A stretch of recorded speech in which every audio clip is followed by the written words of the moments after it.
Welcome to Wealth Bytes, the first and only financial planning channel for tech professionals in the world. This episode is very special to my heart. It marks 1 year of Wealth Bytes. It's the first birthday, and I'm really grateful to the audience and all the conversations I'm having at the back of this channel. I've doubted many times the value of Wealth Bytes, but time proved me wrong. So thank you very much. Wealth Bytes is the first and only podcast for tech professionals in Australia. And these are my thoughts and views on how to make money and retire early. And by no means financial advice. And since you are here with me, welcome to my world. I will be discussing ideas and ideals that may not seem popular and sometimes provocative in nature. However, I have the feedback always that it's eye-opening and expands horizons to make money differently. In today's episode, I want to talk about the biggest mistake smart tech professionals make with their wealth. Us as human beings and the way we like to think. Did you ever notice how you love the upside? How our brains just light up at the thoughts of winnings? You know, this promotion, the RSU, the bonus, the next investment that you may be acquiring, and all these things that you are excited about. And you're thinking definitely it's going to double. And yet we almost never stop to ask, what if it doesn't happen? That's the single biggest mistake I see with tech professionals before they start working with me. They focus entirely on the upside, on how much more money they want to make and they can make, how fast their company shares will grow, how early they can retire, and they completely forget the downside. And it's not because they're reckless or stupid, it's just because we are human. And this is how our brains are wired. So let me explain to you first, quickly, the brain science of why we ignore risk. There is a concept in neuroscience called optimism bias. And to be very honest with you, I hate optimism bias. It is hardwired in our brains that we are naturally tilted towards believing that things will work out better than they often do. Tali Sharot, a neuroscientist from University College London, ran some fascinating experiments on this. She found that when people hear good news about the future, say that the market might go up, the brain updates its beliefs immediately. But when they hear bad news, like there's a chance it might crash or there's a problem in the monetary system, the brain basically ignores it altogether. It is as if we have this mental firewall that filters out pleasant data. And Daniel Kahneman and Amos Tversky, who won the Nobel Prize in Economics, described something similar decades earlier. They called it loss aversion. And it is the idea that humans hate losing about twice as much as they enjoy winning. So instead of preparing for losses, we just avoid thinking about them. And if you are in tech, you're already surrounded by success stories and unicorns and all these potential of massive upsides. The overnight IPOs and the if only I bought Tesla in 2012 kind of thinking. So naturally, your brain leans towards the dream, the potential, and filters really out all the downside risk. You don't really look at it. It's like the movie Inception. Once that seed of upside potential is planted, the ideas of what if this goes to the moon, it grows in your subconscious. You start making every financial decision from that dream layer, believing the best case scenario is the most likely one to happen. You really forget to wake up and test the reality. And this is the truth about the brain. Every upside carries a matching downside. Every wealth building strategy has weak spots, and the smartest thing you can do is not to avoid risk, it is to plan for it. And when my clients first come to me, they have usually built some wealth already, they have solid income, big company shares balance, good savings sometimes, but they have built it on one leg of the stool, the growth leg. The problem is, a stool needs 3 legs to stand, and those 3 legs, the ones most tech professionals ignore, are in order: estate planning, wealth protection, and investment risk management. Overlooking any of those 3 legs means the financial plan does not have solid foundation and you're really carrying a big risk. So let me break these down for you today. The first one is estate planning. It is the forgotten foundation. I know it's not, sexy. So that's why I'm starting with the least sexy part. It's not exciting. Estate planning. If you are like most tech professionals I meet, you probably don't have an up to date will. And you also might not have a power of attorney. And also, chances are you haven't nominated a guardian for your kids. That's if you heard about it before. It's not that you don't care, it's that you think, I'm still young, nothing going to happen. And that's really the optimism bias that I spoke about earlier. So the thing is, estate planning isn't about dying. It's about control. It's about ensuring that if something happens to you, whether it's an accident, an illness, or simply being unable to make decisions, your financial plan continues without chaos. Because remember, the main purpose of having a financial plan in place is grow your money, protect your family, continue to give them what they already have, all this sort of stuff. So you're basically having more control of what you are building. In Australia, having a valid will means your assets go exactly where you want them to go, not decided by state or family disputes, especially when it comes to mixed marriages. A power of attorney allows someone you trust to act on your behalf if you can't. And a guardian nomination ensures your children's care is in the hands of someone you choose, not a public trustee or court. And I've seen this go wrong too many times. And let me tell you one piece of information. The total average time to sell and distribute assets without a will is 9 to 15 months. And that is only if it's a straightforward state without mixed marriages or, some money that you want to give to your parents because you support them overseas or in Australia, whatever the case is, right? So now think about your family. How are they paying life expenses and mortgages if they don't have access to your bank account and assets? Do you think they can survive for 15 months? There's a client who came to me after her partner had passed away unexpectedly. He had a will, but it was written years ago before they had kids.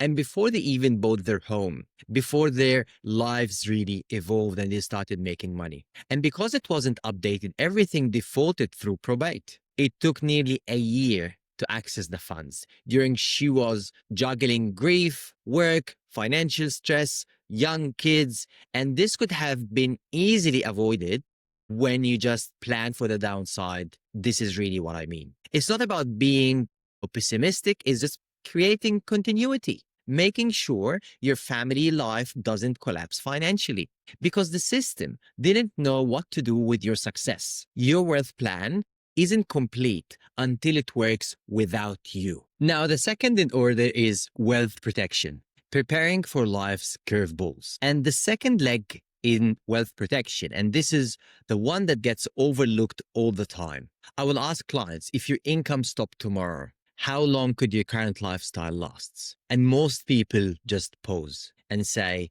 I've never thought about that. You see, when life going well, big salary, bonuses, RSUs, holidays are booked, insurances feels like wasted money.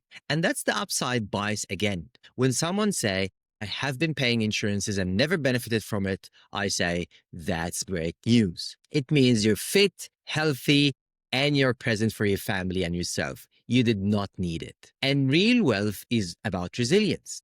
It's about being able to keep your lifestyle no matter what life throws at you. And let's be honest, we are all running inflated lifestyles. You're owning a home that is worth $1.5 million or $1.2 million. You're paying a mortgage. You have a novated lease car or a car loan. You're going on holidays. You're getting your kids in private schools. This is an inflated lifestyle that you are only supporting through income. You are the money printing machine, and you want to make sure that this machine is never broken down. That is why my clients look at 4 key covers: income protection, disability cover, illness insurance or trauma insurance, and obviously life insurance. I am aware that most of tech companies offer insurances for their employees, but more often than not, my clients add to it for different reasons. Let alone that if you lose your job, and you lose your insurance with it. So your employer is not there for you, so the insurance is taken away from you.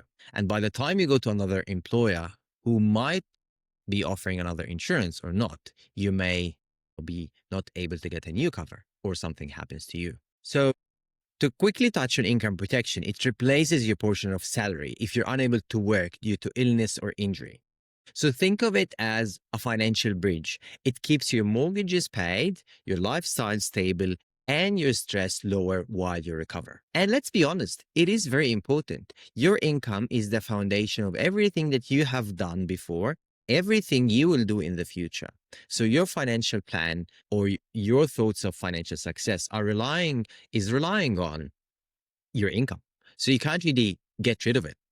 90% of people I talk to, they have investment properties, which means you have your own home loan and you have one, two, or even four investment loans. Who will be paying those loans if you can't work for an extended period of time, let's say 3 months or 6 months or 3 years? What will happen? You will start selling the assets that you initially was building to have your early retirement. And that is a massive risk.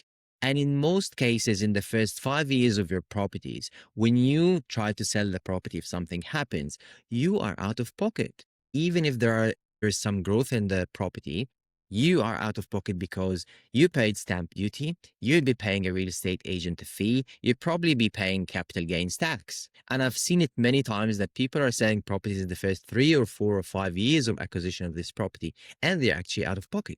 So you have to make sure that your income is flowing regardless. Now, the disability insurance kicks in if something permanent prevents you from ever returning to work.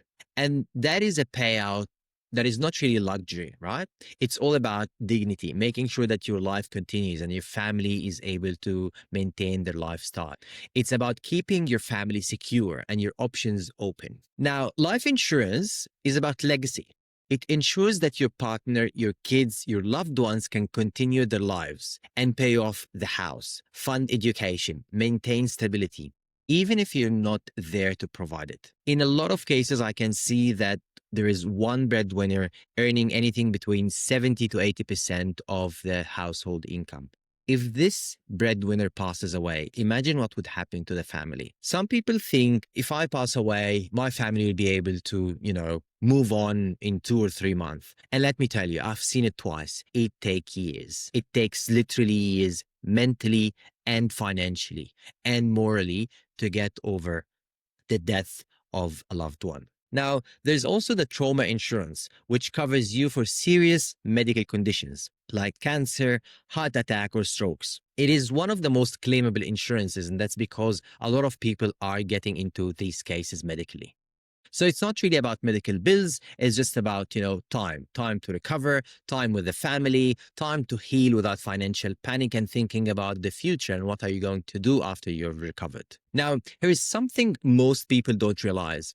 If you're relying on insurances that comes with your retail super fund, you're probably not as protected as you think. Those insurances are built for the average Australian worker. And you, my friend, as a high income tech professional, are not average. You must understand this very well. Super funds have to make money while they're managing risk among millions of members. So their insurance policies are often cookie cutting kind of thing. Low average group based pricing, limited definitions of how to claim and when to claim, and long waiting periods. So the premiums might look cheap, but that's because the policy isn't tailored for someone earning 300 plus, with RSUs and dependents and a lot of financial commitments. In other cases, it is expensive because the pool of members are high risk and the insurance company must be profitable. So you are stuck with high risk members of the fund while you are not actually one of them in terms of the risk. So if you think about risk management for a group of 100 people,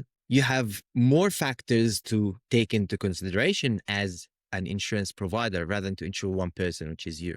So if it's one person, I just have a kind of a tailored approach, see what are the risks involved, and then offer them the premium in that sense. So it's more often than not that I see that the client current insurance, when compared to the new insurance, it is more expensive. And also, some of the insurances that my clients have can be a tax deduction for them. So it helps them really to save a lot of tax when also being protected. I have seen people assume they are covered, only to find out their income protection covers a fraction of their actual salary, sometimes capped at 7K or 6K a month, which might sound like a lot until you factor in mortgages, kids, big city living costs, and all this sort of stuff.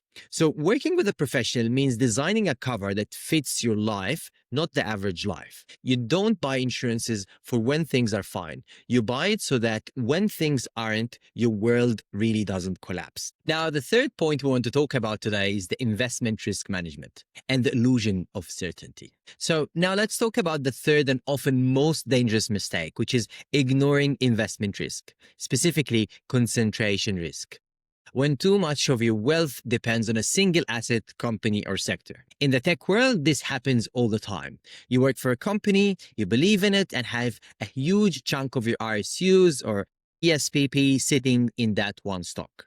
And you tell yourself, I know this company, I work here, it is solid, right? But that's emotion, that's not strategy. And for me, I find it really unfair to put your emotions in control of your financial future, also your family's financial future. So I'll give you two real world examples. And the first is an Atlassian client that I worked with recently.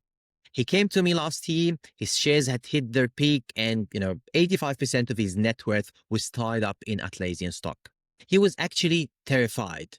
He had built this incredible career and worked for a company he really loved and was very emotional about it. But suddenly he realized that his entire financial life was riding on one ticker. So his income coming from Atlassian, RSUs, insurances, everything coming from Atlassian. So we started to talk about it and we created kind of a staged plan. It's a gradual plan to systematically sell at different levels and to diversify across other sectors and regions and asset classes. And the purpose was that he wants to retire early, so he wants to make sure that he is deriving enough income for whatever he needs in his new life, in his new stage of life. So when I discussed that he was really nervous at the beginning, it felt like he was giving up on the upside. But when we stuck to the plan, he sold almost near to the peak. And since then, that diversified portfolio has grown around 24%. So he didn't just protect his downside, he unlocked through growth, because now he wasn't playing emotional roulette with his future. Because what happened with Atlassian since he sold is that it lost almost 45%. So what was 85% of his wealth 6 or 7 months ago would have been 50%, like half of what he literally had. Imagine how would that impact them or him emotionally and also financially for the future. Now, let's contrast this with Microsoft, okay? So everyone loves to talk about Microsoft now, AI, cloud dominance, $1 billion valuation, acquisitions everywhere. They love it, right? But everyone really forget the story before 2019. Back in 2000, let me take you back to 25 years ago, Microsoft shares price peaked during the dot-com boom. Then it crashed. It lost around 50%.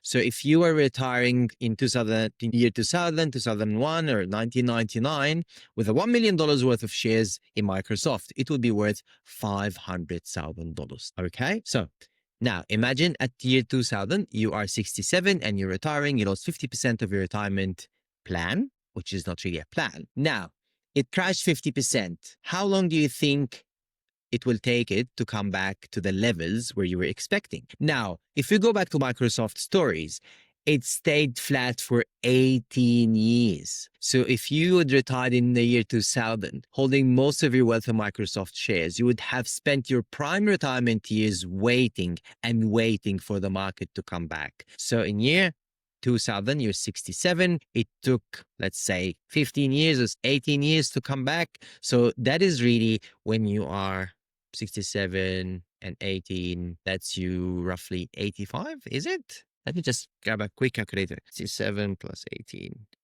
85. Yes, it is 85. So imagine you start to find your wealth peaking age 85. I'm not sure whether you want to be in that position. Anyways, so in 18 years, what do you miss? You miss 18 years of missed compounding, 18 years of opportunity lost. The danger isn't that your company fails, it's that it stagnates while your life moves on. That's why a smart investment plan isn't about chasing the next high. It's just about managing what could go wrong. It's not sexy, I know, but it is sustainable. And this is where the Inception analogy comes back full circle to us. The characters get lost in layers of dreams, each one feeling real, but none of them is grounded. That's what happens when you build wealth only in your mind, only chasing the upside. You end up living in a financial dream, unaware of the fragility underneath. And real freedom comes when you wake up and design a plan that works in every reality, not just the dream one. So, to bring that home, the most common mistake I see with tech professionals before they work with me isn't lack of intelligence or ambition. It is actually misalignment and imbalance. They build incredible financial upside through income, shares, bonuses, and smart investments. But they forget the foundation. They ignore the what ifs. They rely on hope instead of real structure that is material for them. And that's where my work begins. When we build a plan together, we start with your goals, but we also map your risks. So this makes sure that your dream life is happening for you. We make sure your will, power of attorney, and guardianship are clear and current. We protect your income, your health, and your family's future with the right covers that you need, not the off the shelf kind, while also making sure that we are creating tax deductions for you. We manage your investments in a way that no single event, company, or crash can derail your entire world.